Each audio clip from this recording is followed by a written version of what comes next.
असला तया सवे, किंवा पाण्याने भरलेले भांडे पालथे केल्यावर त्यातील सूर्याचे प्रतिबिंब नाहीसे झालेले दिसते, परंतु त्याबरोबर खरा सूर्य नाश पावत नाही.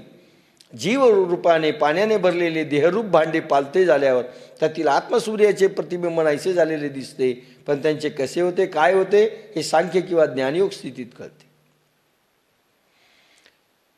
का पूर्ण कुंभ उलंडला, एका कुंभामध्ये घागरीमध्ये सूर्याचं प्रतिबिंब पाण्यामध्ये पडतं.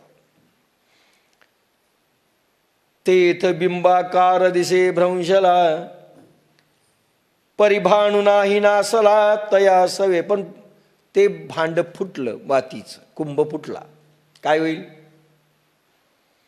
अरे बापरे बापरे, चंद्र होता किंवा सूर्य होता, मेला हो, मेला का तो? नाही, प्रतिबिंब नाहीसं झालं, पण मूळ सूर्य आहे म्हणून हे प्रतिबिंब आहे, ही छाया आहे. हा देह म्हणजे आत्म्याची छाया, म्हणून माया. ही छाया नाश पावेल म्हणून मूळ आत्मा नाश पावणार नाही, मूळ चेतन तत्व नाश पावणार नाही. हा घट आहे, हा फुटला म्हणून वाटतं हे मेले, मेले नाही, दुसरा देह धारण करण्याकरिता निघून जातील ते.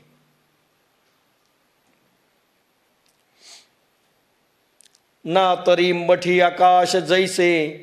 आता कोणी म्हणेल मग आम्ही देह चाललाय. प्रश्न आहे, ह्या जन्मामध्ये आपल्याला पूर्ण व्हायचं की नाही हा प्रश्न आहे. ह्याच देहामध्ये चान्सेस आहेत. आणि हा मानव देह कोणाला माहीत किती जन्मानंतर आपल्याला मिळाला आहे.